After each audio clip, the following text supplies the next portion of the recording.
Bismillahirrahmanirrahim. Alhamdulillah wassalatu wassalamu ala Rasulillah wa ala alihi wa sahbihi wa man tabi'ahu wa wala. Hadis ke-125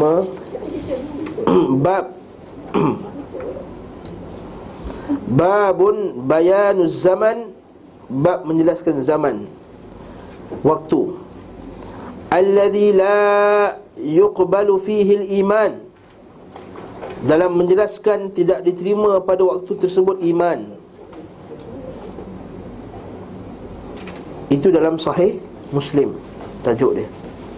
Tapi dalam Al-Imam Al-Qurtubi tajuk dia lain, iaitu bab berkenaan firman Allah Ta'ala, pada hari datangnya sebagian tanda-tanda Tuhanmu tidak akan bermanfaat untuk sesuatu jiwa keimanannya. Maksudnya bab ni nak bagi tahu bahawa akan tiba satu zaman di akhir zaman nanti, bila berlaku je benda tersebut, dah tak manfaat dah iman.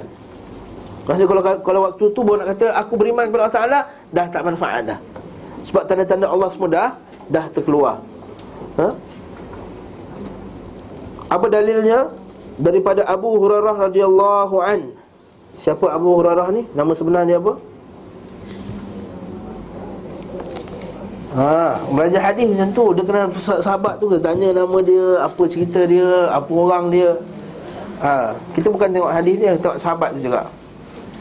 Nama dia, ulama' berkhilaf namanya lebih kurang 30 nama. Maksudnya tak tahu nama sebenar. Sebab Abu Hurairah tu terlampau famous, sebab orang tak tahu nama sebenarnya apa. Orang terlupa nama sebenarnya. Tapi nama yang paling rajih sekali, yang paling kuat sekali dalam masalah ni, kata Abdurrahman bin Sakhar. Abdurrahman bin Sakhar. Dia daripada Puak Daus. Puak Daus ni dekat Yaman. Asalnya Puak Daus ni Kristian. Mak dia dulu Kristian, ahli kitab. Dia masuk Islam pada tahun ke-6 Hijrah, lewat lebih kurang 6 Hijrah. Maksudnya lagi 4 tahun Nabi nak wafat baru dia masuk Islam. Namun dia lah para sahabat yang paling banyak menghafal hadis Nabi SAW. Sehingga orang kata, kenapa wahai Abu Hurairah, engkau ni banyak sangat hafal hadis? Aktsara Abu Hurairah, macam-macam kau boleh banyak sangat hadis? Dia kata, Abu Hurairah kata, ahli Madinah semua ada ladang, orang Muhajirin ada bisnes. Aku mengaji hadis ala shib'i batni. Maksudnya aku mengaji hadis dalam keadaan perut aku lapar, sehingga kan dia terlampau lapar sehingga dia tak mampu nak menahan lapar, sampai dia bergolek dekat dalam Masjid Nabawi tu. Sehingga orang ingat, kata semua sahabat lain ingat dia kena rasuk. Dia takut tak kena rasuk, aku lapar sangat. Sehingga berlaku dalam hadis Abu Hurairah, ketika dia lapar sangat, dia cubalah nak pergi ke rumah sebagian sahabat, supaya sahabat tengok sama ada boleh faham tak dia ni lapar ke tak lapar, tengok muka dia. Sebab Abu Hurairah ni tak suka meminta. Sebab Allah Ta'ala dalam Quran, wala yas'aluna an-nasa ilhafa wa man yasta'fif wa ya'ifahu Allah. Siapa tidak meminta-minta, Allah Ta'ala akan menyempurnakan dia punya rezekinya. Bahkan dalam hadis lain Allah Ta'ala kata, wala yas'aluna an-nasa ilhafa, dia tidak meminta-minta manusia kerana nak menjaga maruah dirinya. Sebab Islam ni agama yang tak suka kita meminta-minta. Tapi dia buat macam mana? Dia pergi rumah Abu Bakar As-Siddiq, kalau nak tanya pasal satu ayat, tafsir ayat tersebut. Dia kata, la'alla, semoga-moga Abu Bakar As-Siddiq boleh fahamlah bila tengok muka aku ni, muka yang lapar. Nampak tak Abu Hurairah hebat? Sedangkan kata Abu Hurairah, sedangkan aku lebih tahu makna tafsir tersebut daripada Abu Bakar As-Siddiq, sebab dia mengaji. Tadi dia pergi tanya juga. Lalu pergi rumah Abu Bakar As-Siddiq, kata, orang Abu Bakar As-Siddiq, aku nak tanya soalan, apa maksud ayat ni, apa semua. Abu Bakar As-Siddiq bagi jawapan, tapi dia kata, la yuftin. Abu Bakar As-Siddiq tak faham. Kesian Dia pergi pula ke rumah Umar Al-Khattab. Umar Al-Khattab pun tak faham juga. Akhirnya pergi rumah Nabi SAW. Belum sampai lagi, Nabi kata, main masuk. Dia ajak masuk, dia tengok ada satu bekas susu. Susu dia bukannya nasi minyak ke apa, susu pun jadilah. Dia buat cantik. Ini ayat saya lah. Sebab dia langgan tu senyum, dia nampak cantik. Sekali buka apa, Nabi kata, sila bagi susu ni satu bekas je kepada semua ahli sufah, lebih kurang 30 orang. Awal pun dia macam muka dia macam. Tapi sebabkan taat pada Nabi SAW. Nampak sahabat ni dia tak kisah perut lapar ke tak lapar, kena taat Nabi. Kita masa kenyang kita taat, lapar tak taat dah, mampu dah kamu kata. Ikutlah, dia pun bagi susu seorang, sehingga kan ingatkan habis. Bila dengan hujung sekali ada bekas berbaki banyak lagi. Nabi pandang muka Abu Hurairah tersenyum, seolah-olah nak bagi hint bahawa nampak aku kata ni, aku ni Rasul Nabi. Akhirnya dia pun minum sampai kenyang, sampai berbaki. Nabi pun minum sampai kenyang. Itu Abu Hurairah radhiyallahu anhu, sahabat yang hebat, jalil. Mak dia kafir, mak dia pada awalnya ahli kitab. Dia sentiasa bila Nabi cerita pasal syurga, neraka, orang kafir masuk neraka, sedih dia. Setiap kali lepas kuliah dia katanya, ya Rasulullah, tolong doakan untuk mak aku. Nampak tak? Tolong doakan untuk mak aku. Berdoa. Akhirnya pernah sekali dia balik rumah dia, sebelum masuk rumah dia, mak kata tunggu sekejap nak mandi. Buka-buka aje, dia kata aku mengucap la ilaha illallah. Lepas dia pun pergilah, dia pergi pusing, kata dia kata pertama sekali dia pergi kepada Rasulullah, kata ya Rasulullah, mak aku dah masuk Islam. Maka doakanlah Abu Hurairah. Maka Nabi pun, Allahumma ighfir li Abi Hurairah waghfir li ummihi waghfir man yad'u lahum bi Quran kama qala sallam. Maka aku rahmatilah Abu Hurairah, rahmatilah ibunya, dan rahmatilah siapa yang mendoakan mereka berdua. Waktu kata Sufyan bin Uyainah, bila aku dengar je hadis ni, aku kata semoga Allah Ta'ala merahmati Abu Hurairah dan merahmati ibu Abu Hurairah, sebab termasuk juga dalam hadis Nabi SAW tadi. Nampak? Ketika kita dengar Abu Hurairah, kita doakan Allahumma ighfir li Abi Hurairah waghfir li ummiha. Ampunkanlah Abu Hurairah dan rahmatilah ibunya sekali. Waktu kata Syiah lah, manusia paling jahanam sekali. Bila sebut Abu Hurairah, dia kata Abu Hurairah ni yang telah memesongkan hadis Nabi. Tanya golongan anti hadis, golongan yang orientalis, dia kata Abu Hurairah yang telah banyak mencipta hadis-hadis Nabi SAW. Semoga Allah Ta'ala menghancurkan mereka dan menghancurkan siapa yang mengikuti mereka. Ini Abu Hurairah radhiyallahu an. Dan dia mula miskin, dan dia pernah bekerja sebagai kuli kepada seorang wanita yang kaya. Dia lah yang angkat barangnya. Kemudian Allah Ta'ala jadikan dia hebat kan? Dia mengaji, bila mengaji banyak ilmu. Lepas dia ilmu, Allah jadikan dia wali, qadi di satu tempat. Lepas tu dia kahwin dengan wanita yang dulu sebagai bos dia.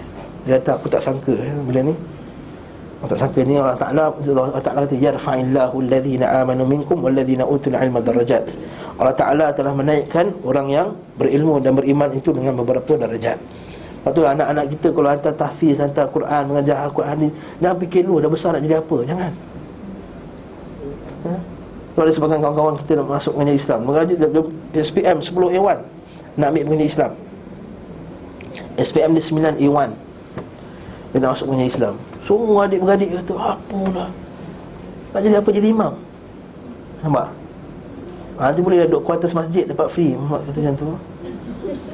Allahu Akbar. Ambil lah benda IQ apa dah, benda-benda macam-macam lah, actual sign lah, apalah, belajar semua. Bukan saya kata baik Kristian tak bagus, bagus lah. Tapi janganlah pelekehkan orang tu nak ambil agama. Tapi Alhamdulillah sekarang Allah Ta'ala telah menaikkan dia. Saya tak sebut nama lah, dia telah menaikkan dia. Dia dalam masyarakat jadi orang yang sangat dihormati. Wallahu Ta'ala alam bisawab. Itu Abu Hurairah radhiyallahu anhu, contoh yang motivasi bagi kita supaya bagi anak kita hafal Quran, hafal hadis Nabi SAW. Abu Hurairah dia kata apa? Anna Rasulullah SAW.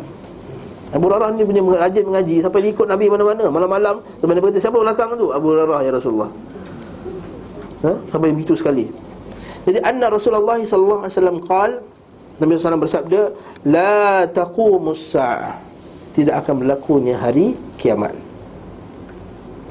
hatta tatlu'ash syamsu min maghribiha, sehingga matahari terbit daripada baratnya.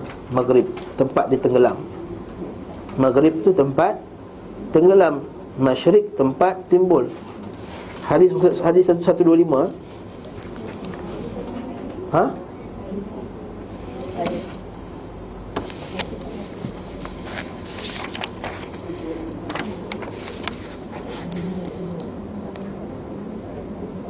Ya lah, betul. Imam Qurtubi dia ambil salah satu riwayat daripada dia. Tak apa, nanti kita cerita dulu. Saya baca hadis yang dalam Sahih Muslim. Sebab apa kita sampai ke ayat tu? Ni ringkasan. Saya baca dulu. Tidak akan berlakunya hari kiamat sehingga matahari terbit daripada tempat timbul, tempat tenggelamnya. Fa idza tala'at min maghribiha, bila dia timbul daripada tempat tenggelamnya maghrib, amanan nasu kulluhum ajma'un, manusia semua beriman lah masa tu.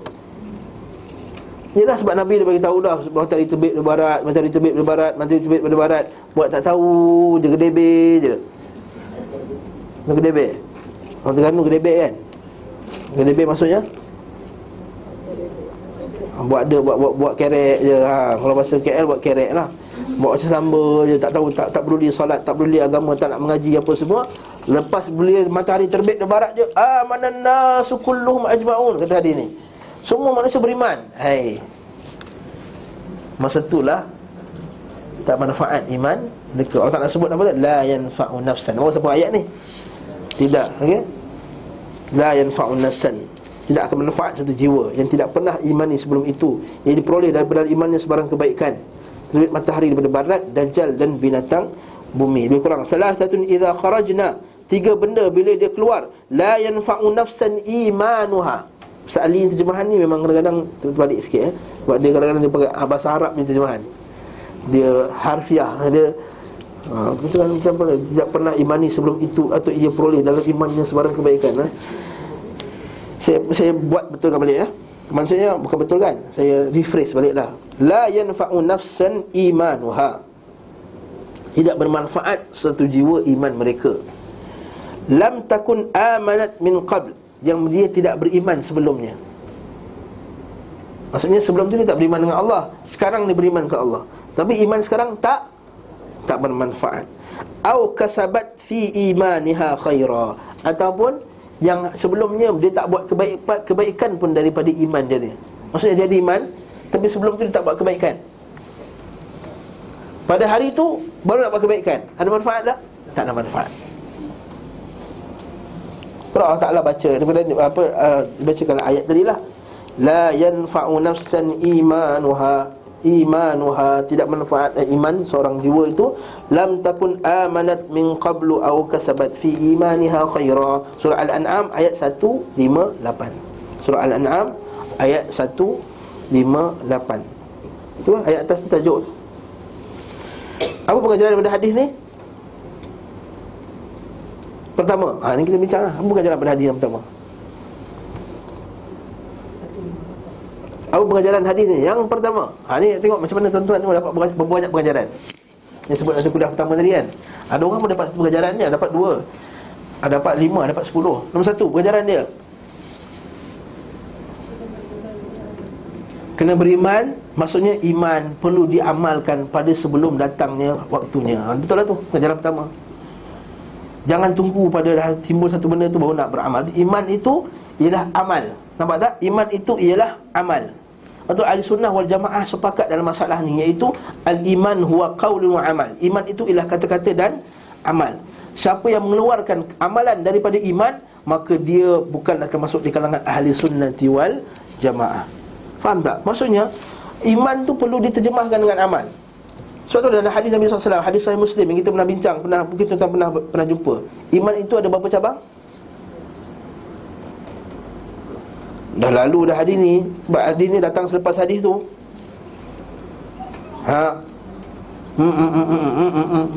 Siapa datang pada awal? Iman ada berapa cabang? 10? 7? 20? Salah. Confirm salah. 70. Betul, 70. Yes. Al-iman bid'un wa sab'una syu'bah. Sorry telinga tak apa dengar. Kalau telinga batal puasa. Al-iman bid'un wa sab'una syu'bah, wa fi riwayah bid'un wa sittuna syu'bah. Hadis iman itu 70 lebih bahagian dan 60 lebih bahagian. Fa'alaha kalimatul la ilaha illallah, yang paling tinggi la ilaha illallah. Fa'adnaha, yang paling rendah tu apa?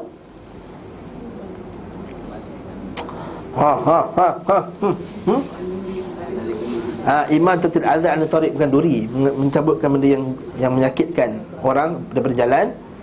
Wal haya'u syu'batun minal iman, dan malu itu sebahagian daripada iman. Nampak tak hadis tu cantik? La ilaha illallah, qaulul la ilaha illallah. Pertama, iman itu ucapan. Nampak tak? Dia kata iman ada 70 lebih cabang. Yang paling tinggi menyebut la ilaha illallah. Dan sebut la ilaha illallah, dia tak cukup sekadar sebutan, dia perlu iman. Kat situ hati, amalan hati. Saya tulis sikit sebab dia bagi nampak tu, cantik hadis ni. Sebab dia kata apa? Iman tu qaul. Ulama kata al-iman, ahli sunnah wal jamaah, hafal lah ni. Saya sekali hafal. Al-imanu, kalau resepi kita boleh hafal, qaulun wa amalun. Qaulu, Pemain menang kalau pernah buat ni. Qaulul qalbi wal lisani.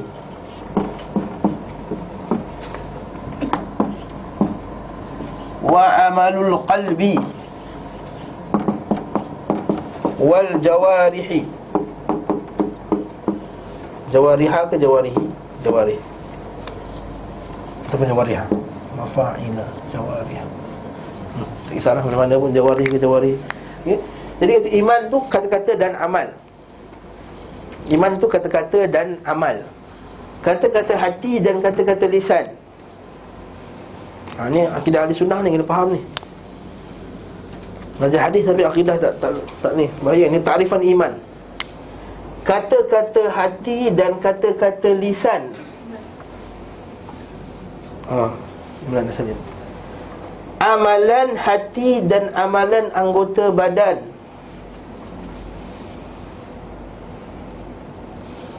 Iman itu ialah kata-kata hati. Apa maksud kata-kata hati? Macam sekarang lah, ustaz ni garang pun. Kata-kata hati lah tu. Kata-kata hati lah tu. Dan juga kata-kata lisan. Maksud kena sebut la ilaha illallah. Dah hati. Masa dulu lah, masa niat solat tu, sahaja aku solat fardu zuhur 4 rakaat, Allah, itu yang sampai hati tu. Ada kata-kata hati lah tu. Kata-kata hati dan kata-kata lisan. Amalan hati. Amalan hati contohnya apa? Perempuan mana akan jawab dulu? Masa tu dia masuk kelas saya, hadis Sahih Muslim. Ikhlas, yes. Amalan hati banyak. Amalan hati ikhlas. Dia tak berkata sabar tu kena cakap sabar, yelah nak tenangkan hati kena sabar. Tapi bersabar tu tak perlu perkataan hati. Dia sabar, dia automatik dia sabar. Jadi apa? Sabar lagi? Ibrahim tak jawab lah. Dia mengaji dengan Ustaz, dia suka terlalu orang lain. Lagi sabar? Sejahtera. Macam mana tu sejahtera? Tenang. Tenang, adakah amalan tenang? Tenang ialah kesan. Tenang bukan satu yang dibuat. Tenang ni bukan dibuat. Dia amalan hati. Hati buat. Hasad. Itu penyakit hati. Redha. Yes. Lagi? Zuhud. Zuhud. Ya, amalan badan dan amalan hati jugalah. Yes. Ya, zuhud maksudnya hati dia tidak bergantung harap pada orang lain. Boleh? Lagi? Yakin. Lagi? Syukur. Yes. Lagi? Amanah. Lagi? Jujur. Amanah mesti jujur sekali. Lagi? Takut, harap, cinta, benci. Ini semua ibadah. Benci pun ibadah, Ustaz. Benci pada Allah Ta'ala, benci, ya, ibadah. Dia kata man a'ta lillah wa mana'a lillah wa ahabba lillah wa abghadha lillah. Siapa cinta kerana Allah, benci kerana Allah, bagi kerana Allah, tahan kerana Allah, faqad istakmalal iman, dia telah menyempurnakan imannya. Siapa yang tak ada benda ni, walaupun dia solat, walaupun dia puasa, walaupun dia zakat, dia tak akan dapat kemanisan iman tanpa benda tersebut. Cinta kerana Allah, benci kerana Allah.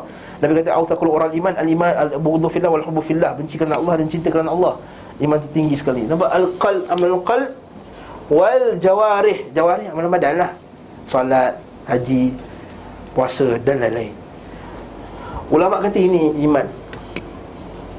Siapa mengeluarkan salah satu daripada iman, maka dia bukan ahli sunnah wal jamaah. Sama ada dia golongan, dia panggil golongan murji'ah.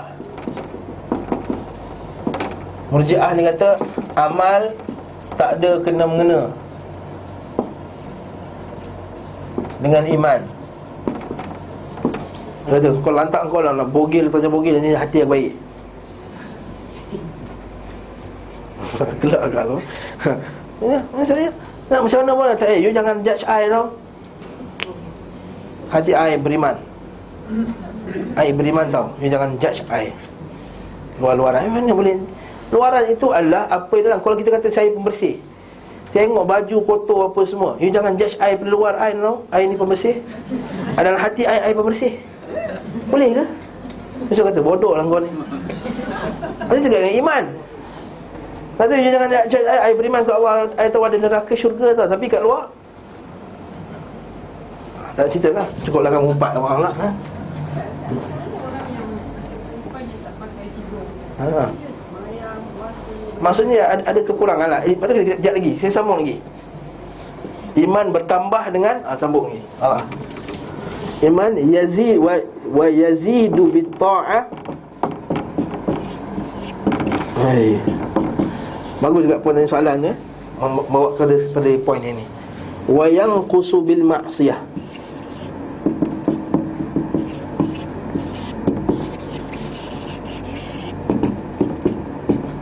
Ini poin penting ni. Iman tu bertambah dengan ketaatan dan berkurang. Yang kus yazid, mana nama yazid tu, ada mana yazid ni? Maksud bertambah.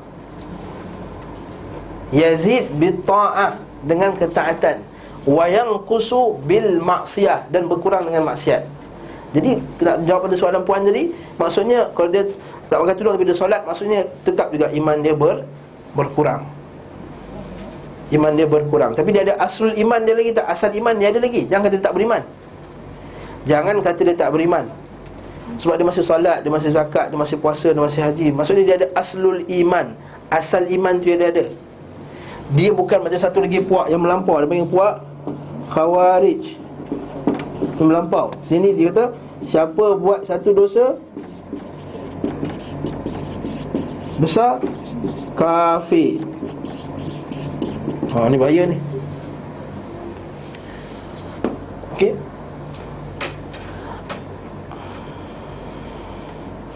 Ada satu lagi puak yang sesat juga. Khawarij ni, Khawarij faham Khawarij ni melampau. Dia lawan yang Murji'ah ni. Murji'ah ni lantaklah tak beramal pun. Iman Abu Bakar sama dengan iman Iblis. Iblis percaya kat Allah tak? Ya takkan dia tak percaya kat Allah. Dia doa kat Allah lagi. Allah tu panjangkan umur aku. Lepas tu kita kata lebih bagus lagi, setengah Iblis lagi bagus daripada kita. Iblis tidak berdoa, dia minta kat Allah. Kita berdoa pergi kat kubur. Macam buat sesat kubur ni, buat tarekat mana dah. Bila ada masalah, bila doa kat masjid tak makbul, pergi doa kat kubur Habib Noh kat Singapura. Bagus lagi syaitan. Syaitan nak umur panjang, dia minta dekat Allah. Jadi siapa doa kat makhluk lebih teruk daripada syaitan. Nampak tak? Murji'ah dia kata amal tak ada kena dengan iman. Dia mengeluarkan iman daripada amal. Yang Khawarij ni apa dia? Melampau pula. Siapa buat dosa besar, kafir terus. Siapa yang tak beramal, kafir terus. Siapa tak solat sekali, kafir terus. Tak solat, Hanbali pun kata kafir. Tapi yang benda lain lah. Tak puasa sebenarnya, kafir terus. Kita tak puasa, kafir tak? Ahli sunnah tak mengeluarkan orang tak yang buat dosa besar daripada Islam, kecuali kalau dia buat perkara-perkara yang boleh batalkan Islam dah lah. Ada lagi puak, dia panggil puak Jahmiyah. Ni pun teruk kat dia Jahmiyah ni. Dia kata iman tu cukup dengan hati je. Murji'ah ni okey lagi, dia kena sebut dengan mulut, asyhadu an la ilaha illallah, Murji'ah. Jahmiyah ni dalam hati percaya cukup lah. Kalau percaya dalam hati je dah percaya, Fir'aun pun dah beriman lah. Fir'aun pun dah beriman. Sebab Fir'aun kata apa? Fir'aun sebenarnya wajahadu biha. Allah Ta'ala sebut dalam Quran, dia menolak Nabi Musa AS, sedangkan dalam hati dia percaya sebenarnya. Wajahadu biha wastayqanatha, sedangkan dia mempercayai, yakin padanya. Zulman wa uluwa, tapi kerana kezalimannya dan nakkan kedudukan yang tinggi, dia tak nak ikut Nabi Musa, sedangkan hati dia percaya. Itu bahaya tu. Jadi kita takut jadi golongan macam ni lah. Ini yang Jahmiyah hati saja. Murji'ah ada satu lagi puak.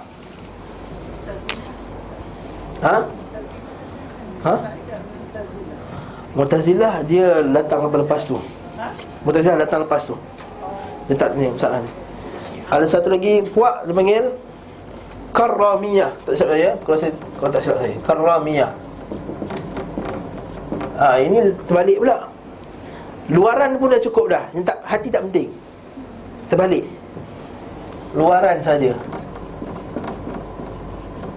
Hati tak penting. Jadi macam mana ni? Iaitu kalau kat luar Islam, walaupun hati dia benci, dia kira Islam juga. Mana boleh? Itu orang munafik dah kira beriman lah. Orang munafik dah kira beriman lah kalau macam tu. Sebab kalau kita tengok luar, aku ucap la ilaha illallah tapi hati tak nak terima, ini paling teruk lah. Karamiah ni paling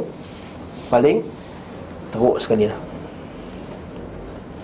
Faham tak masalah? Jadi Islam ni, ahli sunnah ni mesti semua ni ada qaul wa amal, kata-kata hati dan kata-kata lisan, kata-kata apa, amalan hati dan amalan jawarih. Sebab itulah hadis tadi, kita patah balik pada hadis yang disebut tadi, iman tu 73 cabang kan. Paling tinggi sekali qaulu la ilaha illallah, mengucapkan la ilaha illallah, ucapan lisan. Dan la ilaha illallah tak sah tanpa i'tiqad dalam hati, qaulul qalb. Lepas tu, yang paling rendah ialah mencabut duri daripada jalan. Itu amalan apa? Jawarih, nampak tak? Amalan anggota. Kenapa kata iman tu 73? Atas sekali la ilaha illallah, bawah sekali amalan. Kemudian Nabi sambung lagi, wal haya'u syu'batun minal iman. Dan malu itu is part of iman. Malu tu apa dia? Amalan hati. Komplit tak? Komplit. Dalam satu hadis saja dah komplit dengan takrifan iman untuk ahli sunnati wal jamaah. Dan bertambah dengan taat dan berkurang dengan maksiat. Jadi hadis yang pertama, nampak tak? Tak bermanfaat amalan imannya ketika dah terbit matahari daripada barat. Dalil bahawa tak manfaat lagi lah, habislah. Ya? Yang kedua, iman dia pun tak manfaat ketika itu. Kalau waktu tu baru nak beriman,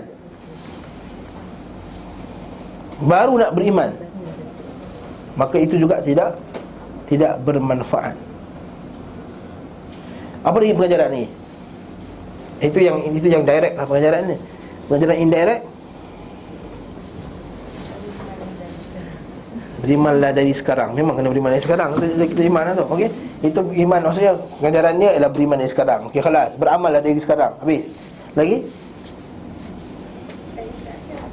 Percaya akan berlakunya hari kiamat. Bagus. Hari ni dalil adanya hari kiamat. Lagi?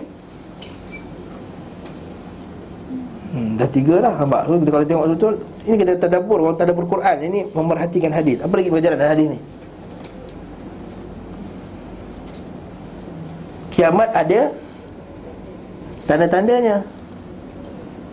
Kiamat ada tanda-tandanya. Lagi? Dan ini tanda-tanda yang paling besar, Maghrib, matahari terbit pada barat. Masa tu dah tak ada orang beriman dah, kena faham. Masa tu tidak ada orang yang beriman. Kata ustaz, macam mana ustaz, kesian lah orang yang beriman nanti kena gunung berapi apa semua kan. Yauma takunul insanu kal ihnil manfush wa takunul jibalu kal wa takunul insanu kal firashil mawthuth. Macam binatang-binatang yang firash, ulat-ulat terbang. Wa takunul jibalu kal ihnil manfush. Jadi gunung ni macam apa tu, kapal-kapal yang berterbangan. Kesian orang beriman. Betul tak jawab? Masa hari kiamat berlaku, dah tak ada orang yang beriman lagi dah. Islam tak ada dah. Sebab nanti akan berlaku dah bila dah hadis sahih Muslim juga, mungkin tuan yang lalu berkenaan dengan hari kiamat, ada tak? Iaitu pada hari kiamat nanti, dalam hadis yang panjang tu, iaitu bila Nabi Isa dah menang, Nabi Isa akan memerintah selama 40 tahun. Lepas 40 tahun akan datang angin daripada utara yang akan membunuh setiap orang yang beriman. Sebab itulah angin sejuk akan mati kan, atau sejuk ke panas ke, akan bunuh semua orang beriman tu. Sehingga betul Nabi kata tidak akan berlakunya hari kiamat selagi ada manusia kenal Allah. Selagi ada manusia kenal Allah pun tak berlaku kiamat. Maksudnya hari kiamat dah berlaku, betul hari lain pula tak akan berlaku hari kiamat. Sehingga ada golongan-golongan Afrika daripada Somalia, daripada Ethiopia tu akan meruntuhkan Kaabah. Maksudnya akan ada orang runtuhan Kaabah nanti. Na'udzubillah. Maksudnya tak ada iman langsung dalam zaman tu. Iman tu dah tak ada, iman dah tak ada iman langsung, zero. Itu saya kata tadi. Bila kampung tu dah tak ada ahli ilmu, dah tak ada iman, masuk kampung tu binasa. Itu juga maksud dia. Hari kiamat satulah. Dan bila dah tak ada yang beriman, langsung tak ada wahyu langsung. Sebab dalam hadis tersebut akan dicabut Quran sikit demi sikit. Hadis riwayat Tabrani dan lain-lain akan dicabut Quran sikit, dan dari sul Quran akan hilang sedikit ditarik. Apatah lagi dimatikan para ulama, kan hadis Nabi SAW, Allah Ta'ala akan mencabut ilmunya dengan matinya para ulama. Hadis yang kita biasa dengar. Bila tak ada, barulah berlakunya hari kiamat. Dan tanda hari kiamat terbesar iaitu ialah bila matahari terbit daripada barat, dan ketika itulah hari kiamat akan berlaku. Maksudnya ini tanda kiamat yang besar. Apa pengajaran yang lain? Jangan lalai. Kena ketahui bahawa kiamat ni ada dua jenis kiamat. Satu kiamat besar, satu kiamat kecil. Kiamat kecil tu apa? Kematian. Sebab tu kalau kita baca surah Al-Qiyamah, pasti bila awal tu disebut. Lepas tu antara benda yang menarik dalam tafsir As-Sa'di disebut, takkan disebut berkenaan dengan hari kiamat besar dalam Quran, melainkan akan disebut sekali kiamat kecil. Kiamat kecil itu adalah kematian. Dan jangan kita kata kita tak sempat kena kiamat ni. Tidak. Bila dah nak mati dah yugharghar. Bila tidak akan diterima syahadah taubat tu malam yugharghar. Taubat itu akan diterima selagi tidak yugharghar. Yugharghar apa? Ketika itu baru nak taubat, tak manfaat. Ketika itu baru nak beriman, tak manfaat. Dan itu ialah kiamat kita, kiamat kecil. Tak tahu kalau kita baca dalam Quran Allah Ta'ala sebut pasal hari kiamat kan, la uqsimu biyaumil qiyamah wa la uqsimu bin nafsil lawamah ayahsabul insanu ma lam yajma' min dhamma, kan, sampai tu hari kiamat yang besar. Kemudian kalla bal rana ala qulubihim ma kanu yaksibun. Kalau Allah Ta'ala sebut pula pasal kiamat kecil, idza waqa'atil waqi'ah laysa liwaqa'atiha kadza. Kalau Allah Ta'ala sebut pula lepas tu kiamat kecil. Sebab itulah kiamat besar ni nak bagi tahu kita, memang kita tahu jauh lagi, sekarang banyak lagi ustaz-ustaz, banyak lagi hafiz Quran, tak berlaku hari kiamat sekarang, relax lah. Kita ada kiamat kecil, dan itu ialah kiamat kita. Kalla bal. Kalau kata apa surah tu dalam surah, bukan,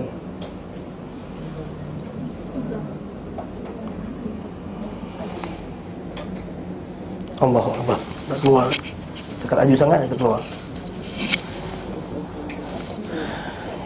Surah apa tu? Halaka anni sultan. Al-Haqqah mal-Haqqah wa ma adraka mal-Haqqah.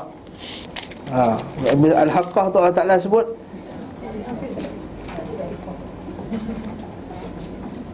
Allahu Akbar,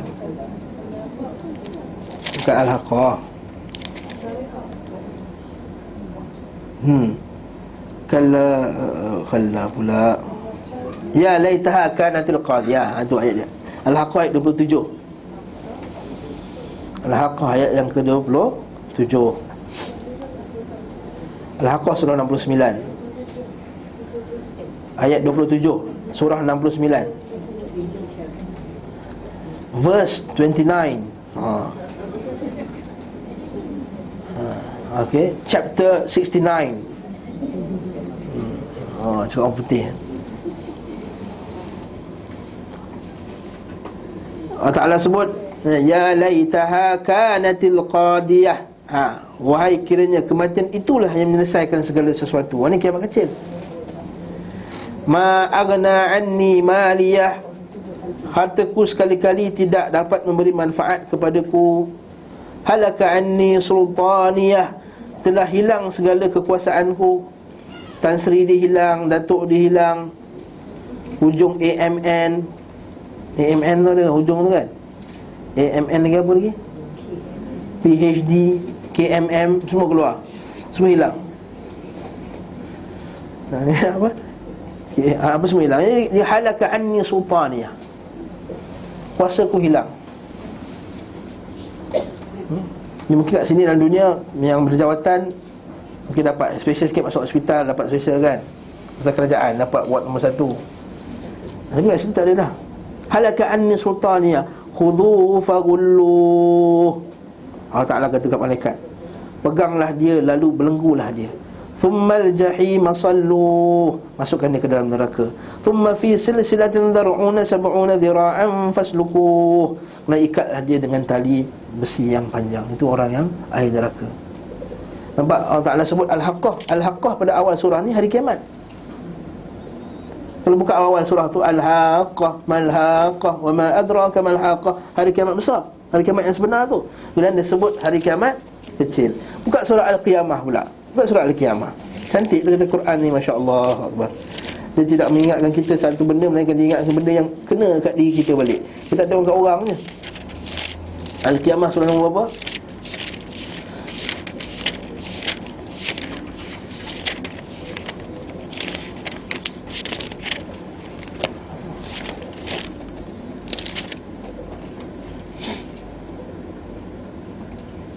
Surah nombor 75.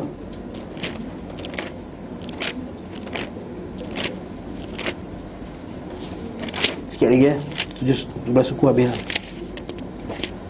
Kalau kita buka surah Al-Qiyamah kan, awal tu, awal-awal tu dia sebut la uqsimu biyaumil qiyamah, aku bersumpah dengan hari kiamat. Allah Ta'ala bersumpah. Wala uqsimu bin nafsil lawamah, aku bersumpah dengan jiwa tu kan. Ayahsabul insanu allan najma'a idhamah, adakah manusia mengira Allah Ta'ala tak mampu nak kumpulkan tulang-tulang kita balik? Bala qadirina ala an nusawwiya banana, bahkan Allah Ta'ala mampu untuk menyamakan kita punya cap jari ni. Bal yuridul insanu liyafjura amamah, bahkan manusia itu terus-terus buat dosa. Yas'alu ayyana yaumil qiyamah, tanya bila ke hari kiamat. Fa idza bariqal basar, bila mata terbelalak ketakutan. Wa khasafal qamar, matahari telah hilangkan cahaya. Wa jumi'a syamsu wal qamar, matahari dan bulan di. Yaqulul insanu yawma idzin ainal mafar, kata manusia, kat mana nak lari lagi dah. Ini hari kiamat besar. Kemudian buka sebelah. Buka sebelah.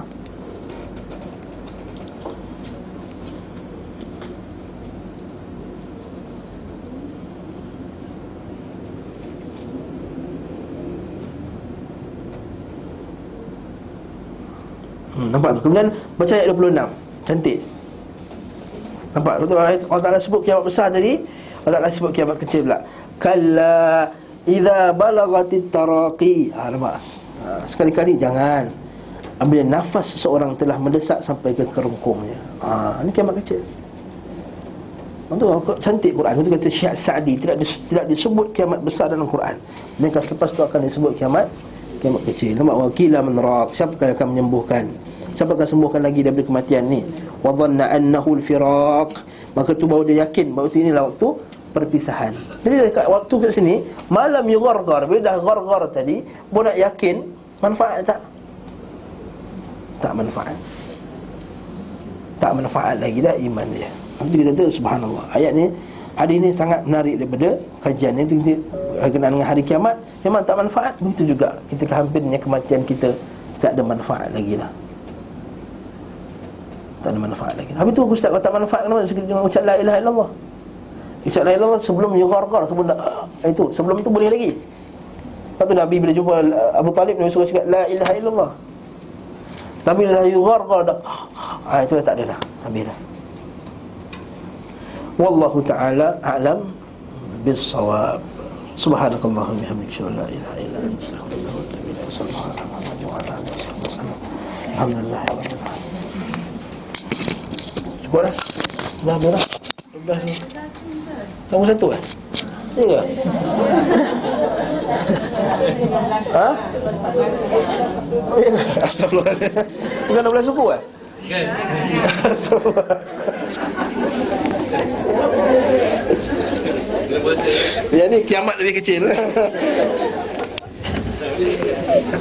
Ha? Cukuplah satu hadis, cukuplah ini biar Ustaz Ali. Hadis depan ni panjang.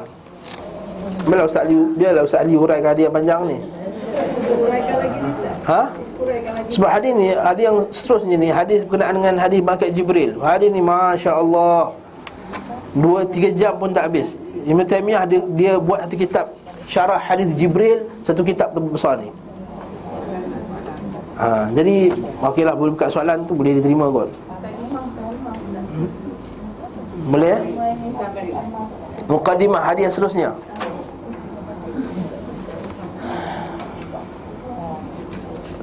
Dalam hadis sebut terbit matahari, Dajjal. Dajjal nak urang ke Dajjal? Dajjal ada dua, itu datanglah Syekh Yunus Katrada. Buka YouTube, datang Syekh Yunus Katrada punya kuliah. Ada kan? Dajjal. Saya tak huraikan dah. Syekh Yunus dah hurai dalam dah. Dabbatul Ard baru-baru ni dah kan? Ya'juj Ma'juj. Dah kan? Mungkin buka Syekh Yunus Katrada punya kuliah. dah ada dalam tu. Detail lah. Sambil-sambil bawa kereta jam tu apa semua, nak balik buka puasa, dengarlah. Okey, kita masuklah sedikit hadis seterusnya. Minta maaf saya ingatkan 12.20 habis. 12.30 lah. Okey, insya-Allah saya akan habiskan 12.30 tepat. Bab kaifa kana ibtida'il wahyi. Ini bab Sahih Muslim ni, dia letakkan hadis ni lewat di sebelah belakang. Bab bagaimana bermulanya wahyu. Al-Imam Al-Bukhari rahimahullahu ta'ala letak hadis ni awal. Sebab Imam Bukhari nak bagi tahu segala ilmu-ilmu yang kita nak belajar dalam kitab hadis ni semua bermula daripada wahyu ni tadi. Bermula wahyu. Cuma Imam Muslim kata tak. Sebab hadis ni bukannya pada awal-awal Islam, berdatang kemudian hadis ni. Hadis datang kemudian. Wallahu ta'ala alam bisawab. Daripada Aisyah radhiyallahu anha. Aisyah, siapa Aisyah? Pertama, betulkan cara sebut. Bukan Aisyah. Aisyah nombor satu. Okey. Aisyah. Aisyah ni siapa? Semua tahu tu. Siapa lagi? Maksud saya anak Abu Bakar As-Siddiq. Ya, betul, Nabi kata, Nabi pernah ditanya, ya Rasulullah, siapakah manusia yang paling kau cintai di muka bumi ini? Nabi kata Abu Bakar As-Siddiq. Aisyah radhiyallahu an. Di kalangan lelaki, ya Rasulullah, bapa dia. Itu Aisyah radhiyallahu an. Lagi? Sebutkan fadilat-fadilat. Pasal dengan cerita fadilat-fadilat Aisyah. Lagi apa lagi? Si pipi merah, itu biasalah tu, Humairah. Lagi? Antara sahabat wanita yang paling banyak hadis selepas Abu Hurairah, Aisyah yang paling banyak hafal hadis. Lagi?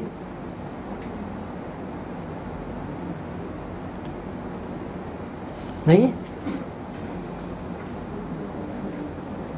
Ni isteri yang keberapa? Isteri yang ketiga, bukan last. Dia paling muda tapi dia bukan last. Isteri yang ketiga. Lepas Khadijah, Nur Saudah, lepas tu Aisyah radhiyallahu an. Lagi? Yang termuda. Lagi?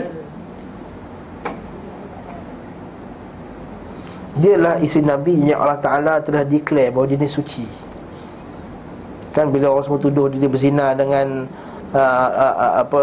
Safwan bin Mu'attal, kan? Safwan bin Mu'attal, bila dia tuduh dia berzina dengan Safwan bin Mu'attal, orang buat fitnah apa semua, Allah Ta'ala telah menurunkan penyucian dia, bahawa dia ni confirm suci daripada langit. Masya Allah.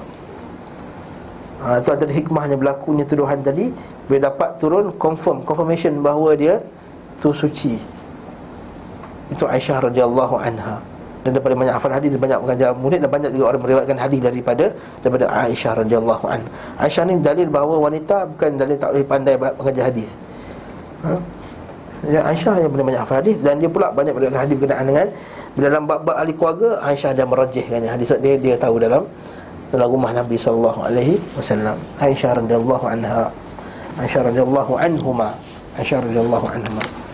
Zaujun Nabi sallallahu alaihi wasallam qalat, dia telah berkata, awwalu ma budi'a bihi Rasulullah, antara perkara pertama yang dimulakan dengannya Rasulullah sallam, maksudnya dimulakannya sebelum dapat wahyu, apa dia? Ar-ru'ya as-sadiqah minan naum, mimpi yang benar. Mimpi yang benar di dalam tidur. Pengajaran yang pertama, apa hukum mimpi dalam Islam?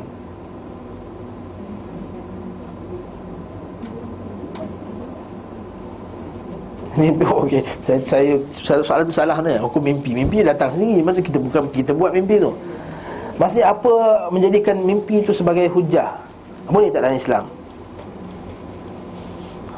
Mimpi dalam Islam terbahagi kepada 3. Atau menurut pendapat ulama terbahagi kepada 3 jenis mimpi. Mimpi yang pertama dipanggil mimpi yang benar. Mimpi yang kedua, mimpi apa Imran?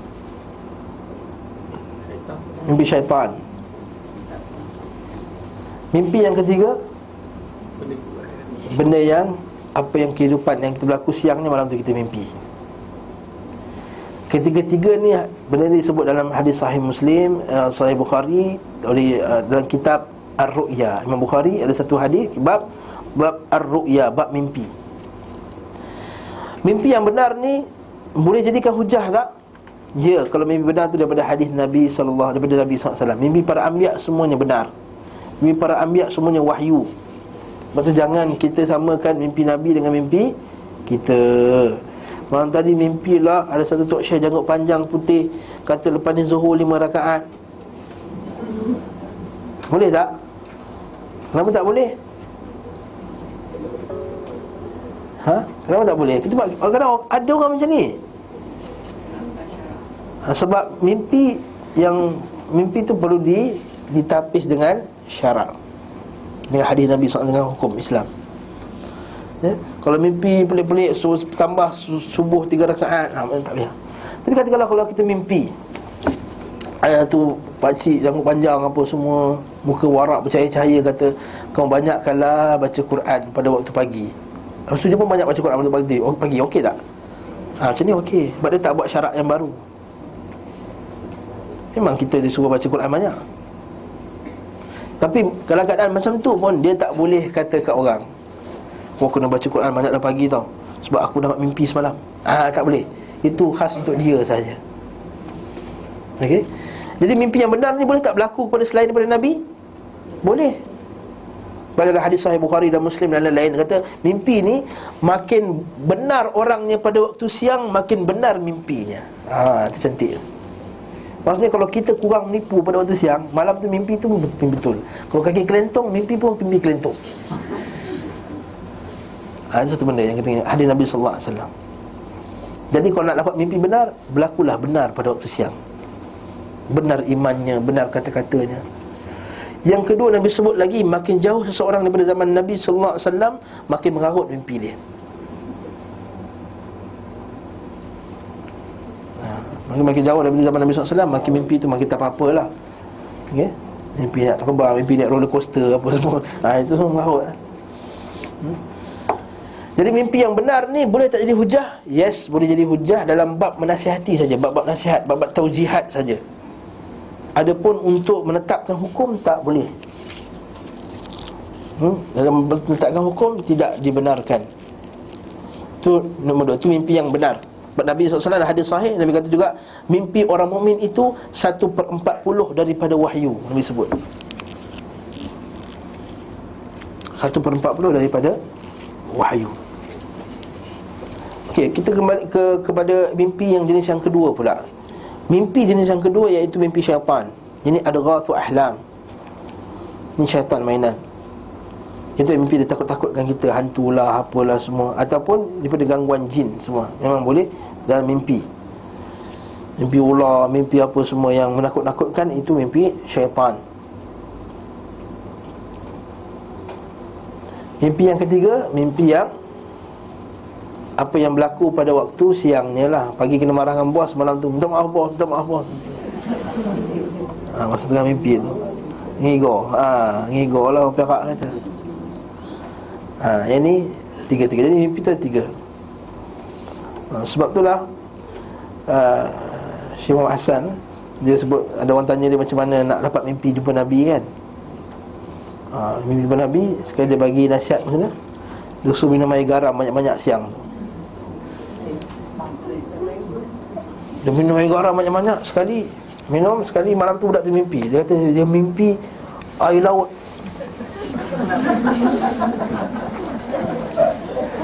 Dia mimpi air laut tu tenggelamkan dia. Lepas tu dia tanya, itulah jawapan dia, macam nak mimpi Nabi. Syekh, biar betul jangan melawak dengan aku. Iaitu apa yang kita banyak buat pada waktu siangnya, malam tu kita akan mesti kita ada buat mimpi. Iaitu kalau kita siang baca hadis, baca sirah Nabi, selawat Nabi, ingat Nabi apa semua, malam tu insya-Allah dapat jumpa Nabi. Bukannya zaman sekarang kamu amalkan hizib sekian, amalkan tarikatnya ni grup sekian, dapat mimpi Nabi. Ada yang pelik lah tu ustaz tu. Dia kata dia mimpi Nabi suruh buat hadiah Hanana tu. Ya Hanana, ya Hanana apa semua. Apa benda? Ni yang tahu mimpi Nabi tu syaitan agaknya mimpi. Okey. Itu bab mimpi. Jadi mimpi ni, mimpi para anbiya, mimpi benar. Apatah lagi Nabi SAW ni ar-ru'ya as-sadiqah. Dia nampak mimpi yang terang je. Suruh dia pergi Gua Hira. Lalu dia pun fakana la yara ru'ya, maka Nabi pun tak nampaklah mimpi itu illa ja'at mithla falaqis subhi. Dia nampak mimpi terang sangat macam waktu pagi, pasti fajar subuh. Thumma hubbiba ilaihi al-khala', dan Nabi suka kat buku apa? Bersendirian, berkhalwat, khala'. Maksud Nabi pergi ke Gua Hira. Fakana yakhlu bi ghari Hira yatahannath fihi wa huwa ta'abbud. Maka dia Nabi pun pergi kat Gua Hira dan beribadah kat Gua Hira. Puas kat situ kejap. Apa hukum berkhalwat dalam beribadah tadi? Maksudnya bersendirian. Ya, bersendirian sangat-sangat digalakkan. Nabi SAW kata, dua mata yang tidak akan diazab oleh Allah Subhanahu wa ta'ala, iaitu mata yang menangis kerana ingatkan dosa dia. Yang kedua, mata yang berjaga sebab dalam peperangan. Dua mata yang tidak diazab oleh Allah. Dalam hadis lain pula, 7 golongan yang dijanjikan oleh Allah Subhanahu wa ta'ala di bawah lindungannya di akhirat kelak. Di hari tidak ada perlindungan melainkan perlindungan Arash. Apakah orang tu? Ya, salah seorang ni iaitu orang yang bersendirian, lalu dia menangis mengingatkan dosa-dosa dia. Maksudnya bersendirian tu bagus tak? Bersendirian dalam mengingatkan dosa itu bagus. Cuma dekat sini Nabi bersendirian dekat gua. Poin yang kedua pula, perlukah kita pergi gua untuk bersendirian? Ini Nabi buat ni. Kata nak ikut Nabi. Ini Nabi pergi Gua Hira. Soalan, nak jawab macam mana? Nak jawab golongan-golongan ni ada keliling kita penuh ni. Buka Facebook ada, buka je ada jumpa, buka internet je ada, geram masanya. Jadi kalau baca tu tak ada masa lain, nak baca kitab banyak lagi. Macam mana jawab? Nabi pergi Gua Hira. Jawapan dia, Nabi pergi Gua Hira sebelum Nabi dapat wahyu. Lepas Nabi dapat wahyu, Nabi pergi Gua Hira tak? Tak. Jadi belum lawyer buruk. Jadi dia orang lawyer buruk balik. Macam tu kalau dapat wahyu kena pergi gua. Lawyer buruk pula. Dia nak dapat wahyu pergi gua. Tidak.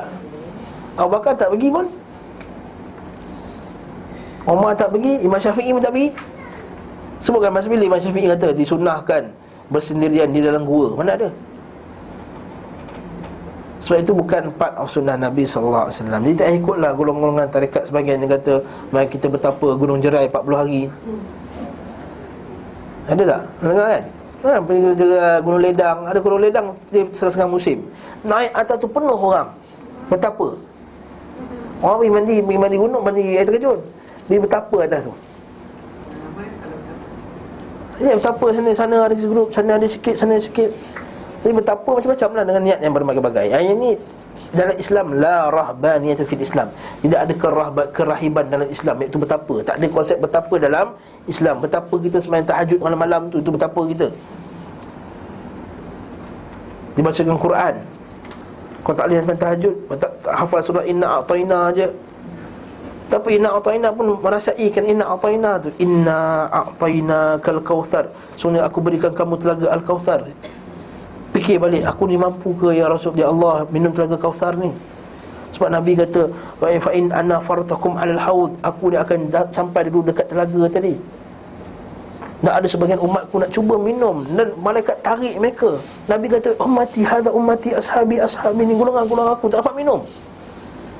Sebab Nabi kata apa? Allah Ta'ala bagi dekat, beritahu kat Nabi, fa innaka la tadri ma haddathu ba'dak. Kamu tak tahu apa yang mereka telah lakukan selepas kematian kau, wahai Muhammad. Nampak? Kita fikirkan, kita fikirkan macam mana keadaan kita, boleh minum ke tak telaga haud ni. Maulah baca inna a'tayna pun jadi khusyuk. Fasalli li rabbika wanhar. Bersolatlah kepada Tuhan kamu dan bersembelihlah.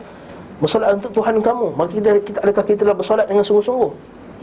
Inna syani'aka huwal abtar. Sungguhnya apa syani'aka? Ini keadaan kamu huwal abtar, orang yang kutuk engkau abtar. Dialah orang terputus. Ayat ini berkenaan dengan orang Abu Jahal semua kutuk Nabi SAW. Sungguhnya Nabi ni adalah kematian anak lelaki. Kau tak ada lagi keturunan, kau ni celaka, kau tak ada rezeki. Akhirnya Allah Ta'ala kata inna syani'aka huwal abtar. Datang khusyuk tak? Inna a'tayna aja. Tapi syarat dia kena baca lah tafsir. Jadi sebelum qiyamul tu baca tafsir Qul a'udzu bin nas, Qul huwallah, Qul a'udzu bi falaq, inna a'tayna, tabat syada. Ataupun tak mampu buat macam tu lepas salat, itu kita punya betapa. Tak ada betapa dalam gua, tak ada betapa kat gunung, tak ada betapa dekat sekian-sekian. Dalam Islam tidak ada. Ada betapa dalam kubur buatan, ada tak? Pernah dengar tak? Kat Kedah. Ini bukan tunjuk Nabi SAW kalau nak betapa ni. Dan yatahannath wa huwa ta'abbud. Kemudian dia pun beribadah. 2 minit lagi tinggal. Al-layali ulatil adad, pada malam-malam yang bilangan tertentu, qabla an yarji'a ila ahli wa yatazawwadu lidzalik, dan dia mengambil bekal untuk pergi beribadah dalam tu, atas tu. Thumma yarji'u ila Khadijah fa yatazawwadu mithlaha. Nampak, ini isteri yang bagus. Suami nak pergi beribadah, disediakan bekal lagi. Abang nak pergi tadarus ni 2 jam ni, nah bawa kopi 1 bekas. Bukan tiap malam tadarus, balik lambat, tiap malam tadarus. Oh, awak sedaplah malam-malam, anak saya yang jaga. Awak tak tahu, nangis sini nangis, sana sini nangis. Dia komplain pula. Pada suami tu pergi tadarus. Suami pula janganlah lepas tadarus pergi minum kopi pula lepas tu. Kalau orang tu lepas tadarus pergi minum teh satu round. Jangan pula lepas tadarus minum teh 1 jam. Tadarus lah, lepas tu balik lah. Itu juga nak pergi ngaji, nak pergi kuliah ni. Kuliah kat mana? Kat Johor. Kalau apa jauh sangat, tak ada kuliah kat KL ni. Nak cari ilmu. Contohnya lah. Jadi kita patut ia terzawad, bagi bekah lagi. Itu isteri yang salihah, dia mempersediakan suaminya dalam beribadah. Lebih lagi. Waktu tuan-tuan sekalian, jangan ingat masak sahur tu, apalah sahur nak masak bangun pagi. So yang menyediakan macam Khadijah buat. Masak sahur, gosok baju suami untuk sediakan. Suami pakai dah lurus, dah tegak, tajam je suami pakai. Ini bertazawwad, nak mempersediakan untuk si suami. Sungguhnya ini sebab Nabi SAW kata, nah hadis yang sahih. Nabi kata as-sani wan nabil war-rami fahuwa fi ajri sawa. Nabi SAW dalam peperangan Nabi kata apa? Sesungguhnya pembuat anak panah, orang yang mengasah anak panah, dan orang yang memanah tu fi ajri sawa, dalam keadaan dari pahala dia sama. Tuan-tuan yang sedia, puan-puan sekalian, puan-puan lah, tuan-tuan bangun makannya, puan-puan sekalian yang menyediakan sahur, dan orang yang puasa tu agak ni pun dapat pahala sama juga. Kita berharap perkara yang sama. Suami buat juga, suami cari rezeki tu lah, beli berah apa semua, sama juga dapat pahala juga. Wallahu ta'ala a'lam bis-shawab. Tepat 12.30. Jadi saya stop dah kat sini. Banyak lagi pengajaran ni, lama-lama ni. Semua setiap ayat tu boleh kita stop dan kita ambil pengajaran daripadanya.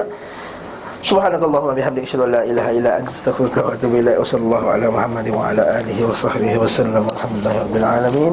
Assalamualaikum warahmatullahi wabarakatuh.